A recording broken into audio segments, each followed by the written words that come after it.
वक्रतुण्डमहाकाय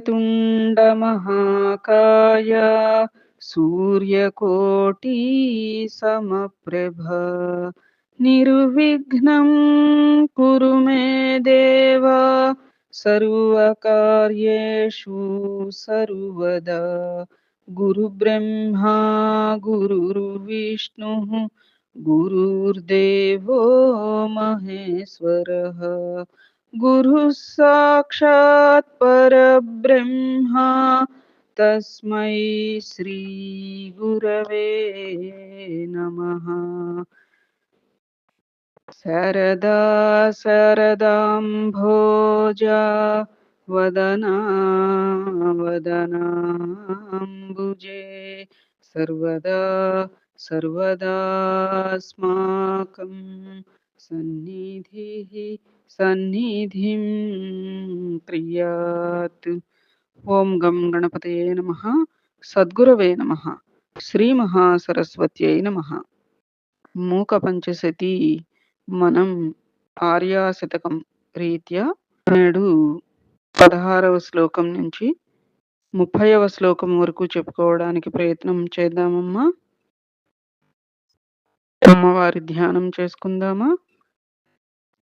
श्रीविद्यां परिपूर्णमेरुशिखरे बिन्दुत्रिकोणे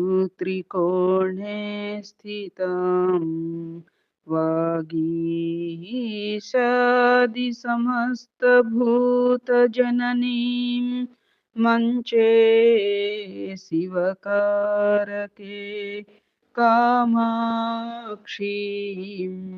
करुणारसार्णवमयीं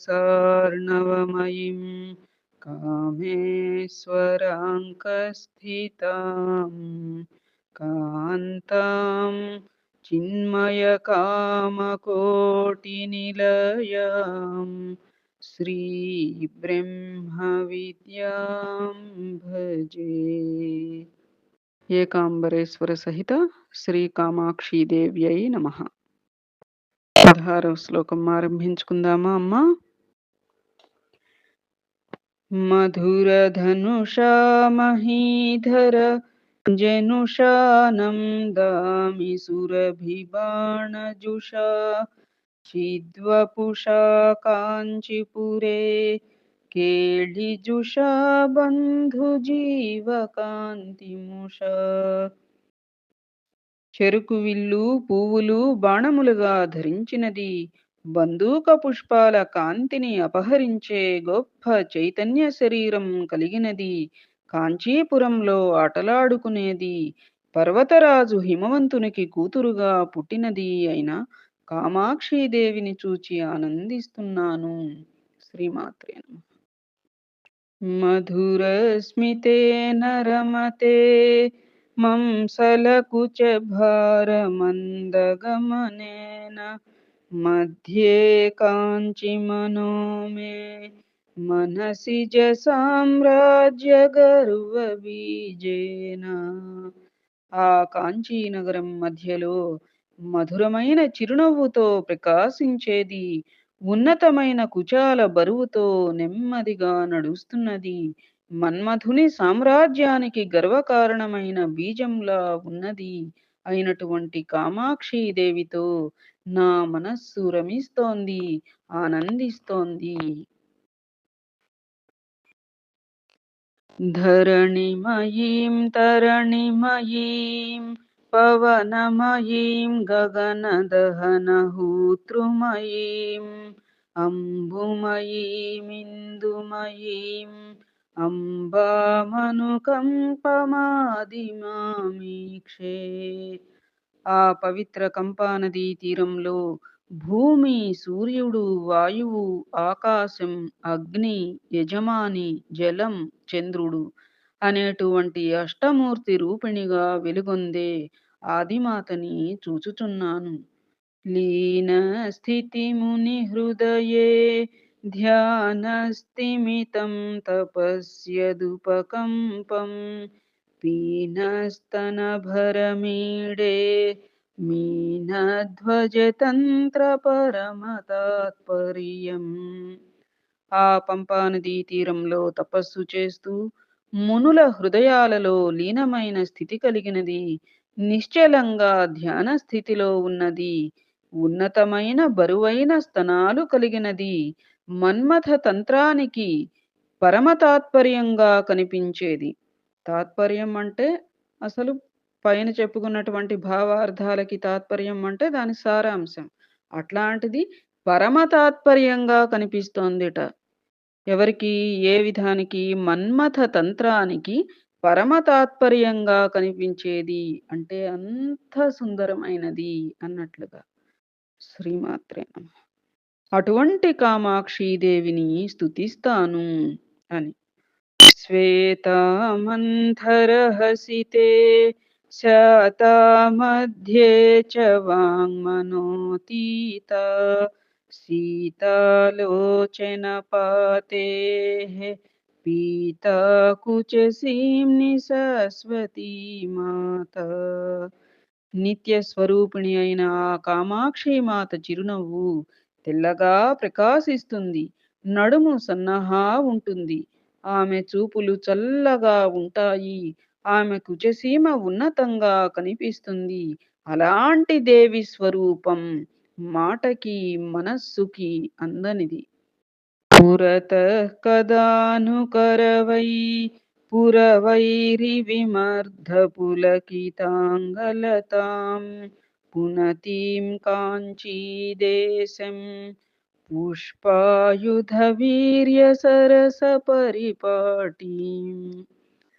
త్రిపుర వైరి అయిన పరమేశ్వరుడి కౌగిలింతలో పులకించిన తీగలాంటి శరీరం కలిగినది.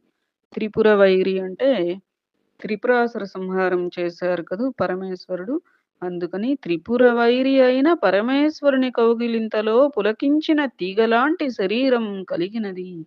కాంచీ నగరాన్ని పవిత్రం చేస్తున్న మన్మథుడి వీర్య సరసపాటి అయిన ఆ కామాక్షీదేవిని ఎప్పుడు నా ముందర సాక్షాత్కరింప చేసుకుంటానో. సాయిరాం.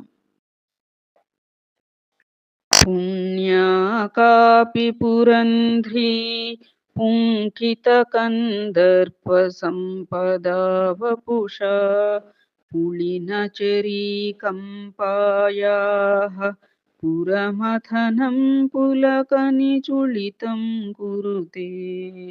మన్మథుడికి రెక్కలు మొలిపించేలా ఉన్న సౌందర్య సంపద గల దివ్య శరీరంతో కంపానది ఇసుక తిన్నెల మీద విహరించే ఒకానొక పుణ్యవతి కామాక్షీదేవి పరమేశ్వరుడిని పులకింపచేస్తోంది. తనిమాద్వైతవలగ్నం తరుణారుణ సంప్రదాయత సులేఖం తటసీమనికంపాయాః తరుణిమ సర్వస్య మాద్యమాద్రాక్షం. బాలసూర్యుడు లాంటి ఎర్రని వర్ణం కలిగిన శరీరంతో ప్రకాశించేది, కృశించిన అనగా సన్నని నడుము కలది అయిన మొదటి యవ్వన సర్వస్వాన్ని, మొదటి యవ్వన దశలో ఉండేటువంటి అలాంటి రూపం కలిగినటువంటి కామాక్షీదేవిని కంపానదీ తీర ప్రాంతంలో చూచాను. పౌష్టిక కర్మ విపాకం పౌష్పసరం సవిధసీం నికంపాయాః అద్రాక్షమాతయౌవనం అభ్యుదయం కించిదర్ధశశిమౌళేః. మన్మథుడికి సంబంధించిన పౌష్టిక కర్మలు ఆచరించిన ఫలితంగా నిండు యవ్వనాన్ని పొందినది, అర్ధ చంద్రరేఖ ధరించినది, శివుని అభ్యుదయంగా ఉన్నది అయినటువంటి కామాక్షీదేవిని కంపానది సమీప ప్రాంతంలో చూచాను. సంశ్రిత కాంచీ దేశే సరసిజ దౌర్భాగ్య జాగ్రదుత్తంసే సంవిన్మయే విలీయే సారస్వత పురుషకార సామ్రాజ్యే. కమలాలతో మేల్కొనేవాడైన చంద్రుడిని శిరోభూషణంగా ధరించినది, జ్ఞాన స్వరూపిణి, సరస్వతికి సంబంధించిన ప్రయత్నానికి సరస్వతికి సంబంధించిన ప్రయత్నం అంటే ఉత్తమ సాహిత్య రచనకనమాట. సరస్వతికి సంబంధించిన ప్రయత్నానికి పరిపూర్ణమైనది కాంచీపురాన్ని ఆశ్రయించి ఉన్నది అయిన కామాక్షి దేవిలో లీనమవుతున్నాను. శ్రీమాత్రే నమః. मोदितमधुकरविशिखं स्वादिमसमुदायसारकोदण्डम् आदृतकाञ्चीखेलनम् ఆదిమమారుణ్యభేదమాకలయే. ఆ కాంచీనగర ప్రదేశంలో తుమ్మెదలకి ఆనందాన్ని కలిగించే పూలని బాణాలుగా తీయదనం అనే సముదాయం యొక్క సారరూపమైనది, చెరుకుగడని విల్లుగా ధరించినది, ఆటలాడుకోవటంలో ఎంతో ఇష్టం కలిగినది, ఆదిమ రూపిణి అయిన ఒక విధమైన ఎరుపుని ధ్యానిస్తాను. ఒక విధమైన ఎరుపు. ఆధ్యాత్మికతకి ఏ వర్ణం ఆపాదిస్తాము అంటే, ఇక్కడ చెప్పారు చూడు. ఒక విధమైన ఎరుపు వర్ణం. అది ఎలా ఉంటుంది అంటే, అటు నారింజ పండు రంగు కాదు. ఇటు పండు మిరపండు రంగు కాదు. అటు కుంకపు రంగు కాదు. అలా ఆ నారింజ పండు రంగులో కొంచెం కుంకపు రంగు మిళితం చేసినట్లుగా అసలు అది మనకి వర్ణనాతీతం అన్నమాట. అలాంటి ఒక విధమైన ఎరుపుని అనగా కామాక్షీదేవిని ధ్యానిస్తాను. పరబ్రహ్మ స్వరూపం.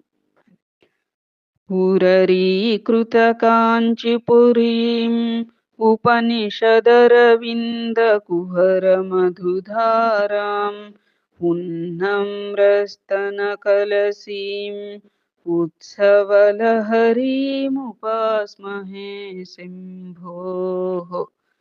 ఉపనిషత్తులనే కమలాల గుహలలో ఉన్న మధురమైన తేనెధార లాంటిది. కమలాలను ఎలా పోల్చారు? ఉపనిషత్తులతో పోల్చారు ఇక్కడ. ఏమిటిట? ఉపనిషత్తులనే కమలాల గుహలలో. కమలాల గుహలలో అంటే అక్కడ పుప్పొడి, కమలాలకి పుప్పొడి ఎట్లా ఉంటుంది? పొరలు పొరలుగా చాలా ఎక్కువగా ఉంటుంది. పెద్ద పువ్వు గదా! ఎక్కువగా ఉంటుంది పుప్పొడి. ఆ పుప్పొడి గుహలలో లోపలికి లోపలికి ఆ పొరలలో మధురమైన తేనెధార లాంటిది. అంటే ఉపనిషత్తుల సారానికే అందని సారాంశం వంటిది అన్నట్లుగా. ఎత్తైన కలశాల వంటి స్తనద్వయం కలిగినది, కాంచీపురంలో నివసించడానికి అంగీకరించినది అయిన శివుని సంతోష ప్రవాహాన్ని కామాక్షీదేవిని ఉపాసిస్తాను. येन शिशुदीर्घलोचनं येन परिपन्थि सन्ततं नमतां एकाम्रनाथजीवितम् एवं पददूरमेकमवలంబే. నిత్యం తనకు నమస్కారం చేసేవారి పాపాలను పోగొట్టునది, జింకపిల్ల కళ్ళలాగా విశాలమైన నేత్రాలు కలిగినది, ఇది అని చెప్పలేని ఏకామ్రనాథుని జీవితాన్ని ఆశ్రయిస్తాను. ఎవరు ఏకామ్రనాథుని జీవితం? అక్కడ కామాక్షీదేవి, ఏకాంబర సహిత కామాక్షీదేవి అంటూ ఉంటాం కదా కంచిలో. ఇక్కడ మన మధురలో సుందరేశుడు, సుందరేశ మీనాక్షి అని అంటారు కదా!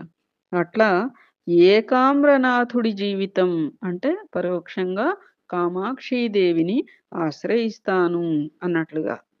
స్వయమానముఖం కాంచీ మయమానం కమపి దేవతాభేదం దయమానం వీక్ష్య ముహుం వయమానందామృతాంబుధౌ మగ్నాః. చిరునవ్వులు చిందిస్తున్న ముఖంతో కాంచీనగరానికి చేరుకుని భక్తుల మీద దయచూపుతున్న ఒకానొక విశేష దేవతను కామాక్షీదేవిని మాటిమాటికి చూచి మేమంతా ఆనందామృత సముద్రంలో మునిగిపోయాం. సాయిరాం. కుతుకజుషి కాంచి దేశే कुमुदतपोरासिपाकशेखरिते कुरुते जनो मनोऽयं कुलगिरिपरिबृढकुलैकमणिदीपे. చంద్రుడిని శిరోభూషణంగా ధరించినది, హిమవంతుని కులానికి మణిదీపంలా వెలుగుతున్నది, కాంచీనగరంలో నివసించడానికి ఆసక్తి చూపిస్తున్నది అయినటువంటి కామాక్షిదేవి మీద ఈ జనుడు, అనగా ఇక్కడ ఇవన్నీ మనకి చెప్తున్నది ఎవరు? మూక కవి కదా. ఈ జనుడు మనస్సు నిండా భక్తి కలిగి ఉన్నాడు అని భావన. ఏమ్మా, ఇంతవరకు మనం 30 శ్లోకాల వరకు చెప్పుకున్నాం నేడు. తదుపరి రేపు కొనసాగించుకోవడానికి ప్రయత్నం చేద్దాం. మనం ఈ రోజున అమ్మవారి యొక్క ఒక మహిమ గురించి చెప్పుకోవడానికి ప్రయత్నం చేద్దామమ్మా. ఇలా మహిమలు, అనుభూతులు వగైరా చెప్పుకుంటూ ఉండటమే ఒక రకమైనటువంటి సత్సంగం. అలాంటి సత్సంగాల ద్వారా మనలో ఇంకా భక్తి ప్రపత్తులు ఇనుమడింపబడి మన యొక్క పయనం మరింత ఏకాగ్రతతో శ్రద్ధాళువులమై చేసేటువంటి భాగ్యాన్ని పొందుతాం కాబట్టి అప్పుడప్పుడు ఈ రకంగా కథాంశాలు కూడా చెప్పుకుంటూ ఉందాం.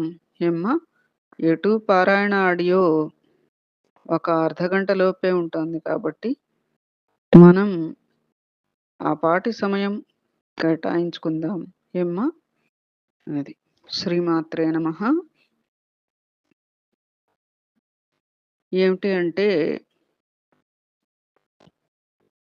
చంద్రశేఖరేంద్ర సరస్వతి స్వామివారు మహాస్వామివారు అని చెప్పి అంటాం కదా. అంతేకాక నడిచే దైవం అని కూడా స్వామివారిని అంటూ ఉంటాం. ఆ స్వామివారు కంచి పొలిమేరల్లో ఉన్నటువంటి శివాస్థానం వద్ద మకాం చేస్తూ ఉన్నప్పుడు తమిళ దేశం నుంచి ఒకానొక పేద బ్రాహ్మణుడు స్వామివారిని దర్శించారుట. దర్శించి వారు ఏమన్నారు అంటే స్వామివారితో, తన యొక్క కుమార్తె వివాహం తలపెట్టుకున్నా అని, అయితే వరుడు తరఫు వారు వరకట్నం కింద 13 కాసుల బంగారం అడుగుతున్నారని, ఆ కట్నం ఇచ్చుకునే శక్తి తనకు లేదని, ఏదైనా దారి చూపిస్తారనే ఆశతో అక్కడికి వచ్చానని దీనాతి దీనంగా విన్నవించుకున్నారుట. స్వామి, వేరే దిక్కులేక మీ వద్దకు వచ్చాను. మీరు అనుగ్రహిస్తే తప్ప నా కుమార్తెకు మెడలో 3 ముళ్ళు పడే అవకాశం లేదు అని కంట నీరు పెట్టుకుంటూ చేతులు కట్టుకు నిలబడినాడు. స్వామి, నేను సన్యాసిని, నీకియ్యడానికి నా వద్ద బంగారం ఎక్కడ ఉంటుంది? నా ఎదుట విలపిస్తే ఏమిటి లాభం? ఊళ్ళోకి పోయి అమ్మ దగ్గర, కామాక్షీదేవి దగ్గర కూచుని ఆ తల్లికి నీ గోడు చెప్పుకో. నీ ఘోష విని ఆమె ఏదైనా కటాక్షించవచ్చు. సరే స్వామి, అట్లాగే చేస్తాను అంటూ ఆ బ్రాహ్మణుడు అంగోస్త్రం నడుముకు బిగించుకుని కంచి కామాక్షి అమ్మవారి ఆలయానికి వెళ్ళి ఆ దేవికి ఎదురుగా కూచుని ఆమెను ప్రార్థించినాడు. కొంతసేపు అయింది. ఉత్తర దేశం నుంచి ఎవరో ఒక షావుకారు స్వామిని దర్శించడానికి శివాస్థానం వచ్చారు. స్వామికి నమస్కరించారు. స్వామి కుశల ప్రశ్నలు వేశారు. స్వామి వద్ద ఆ షావుకారు సెలవు పుచ్చుకొని వెళ్ళబోయే ముందు షావుకారు లోపలి జేబులో నుంచి ఒక పొట్లం తీసి శిష్యుడి చేత ఒక పళ్ళెం తెప్పించి ఆ పొట్లం ఆ పళ్ళెంలో పెట్టి స్వామికి సమర్పించాడు. ఏమిటి ఆ పొట్లం అని అడిగారు శ్రీ స్వామి. అందులో కాస్త బంగారం ఉంది స్వామి, దానిని తమకు సమర్పించుకుంటున్నాను అన్నారు షావుకారు. స్వామి, సన్యాసిని, నాకెందుకు ఆ బంగారం? నన్నేం చేసుకోమంటావు అని అన్నారు. షావుకారు, స్వామి, మీకు సమర్పించాలని ఎందుకో నాకు అనిపించింది. దానిని మీ చిత్తం వచ్చినట్లు వినియోగించండి. మీరు ఏమి చేసినా నాకు సమ్మతమే అన్నారు. సరే, పరమేశ్వరి నిన్ను రక్షిస్తుంది. సుఖంగా వెళ్ళిరా అని దీవించారు శ్రీస్వామి. షావుకారు బయలుదేరి వెళ్ళిన కాసేపటికి కుమార్తె పెళ్లి నిమిత్తం వచ్చిన బ్రాహ్మణుడు అమ్మవారి గుడి నుండి తిరిగి వచ్చాడు. స్వామి, తాము సెలవిచ్చినట్లు అమ్మ దగ్గరకు వెళ్ళి నా కథంతా వెళ్ళబోసుకున్నాను. ఎలాగైనా ఈ కష్టం నుంచి నన్ను గట్టెక్కించాలి అంటూ స్వామి ముందు కూలబడినాడు. పక్కన బల్లపైన ఉన్న పళ్ళెం చూపించి స్వామి ఇలా అన్నారు. ఆ పళ్ళెంలో ఒక పొట్లం ఉన్నది. ఆ పొట్లంలో ఏమున్నదో దానిని విప్పి చూడు. వణుకుతున్న చేతులతో బ్రాహ్మణుడు ఆ పొట్లం విప్పి చూచాడు. స్వామి, ఏమున్నది పొట్లంలో అన్నారు. బ్రాహ్మణుడు భయంతో సంభ్రమంతో బంగారు కాసులున్నవి స్వామి అన్నారు. స్వామి, ఎన్ని ఉన్నవి లెక్కపెట్టు. బ్రాహ్మణుడు లెక్కవేసి 13 కాసులు అంటూ తడబడుతూ సమాధానం చెప్పాడు. నీవు ఎన్ని కాసులు కావాలన్నావు? బ్రాహ్మణుడు 13 స్వామి.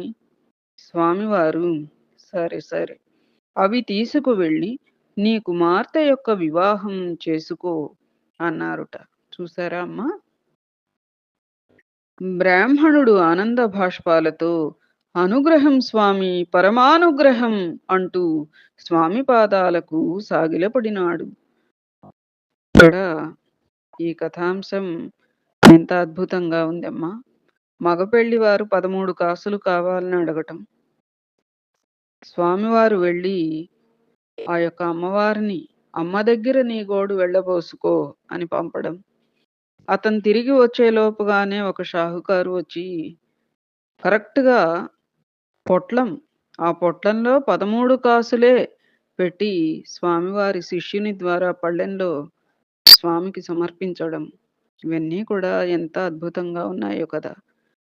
ఆ బ్రాహ్మడికి తన యొక్క కోరిక తీరడం, ఇది ఒక అమ్మవారి మహిమతో పాటు ఇక్కడ ఇంకోటి మనం తీసుకుంటే, సద్గురువు సిఫార్సు చేస్తే దైవానుగ్రహం వెనువెంటనే ఎలా కలుగుతుంది అనేటువంటి నిదర్శనం కూడా మనకి ఈ కథలో తెలుసుకోగలిగినటువంటి అంశం కదా అమ్మా! అది.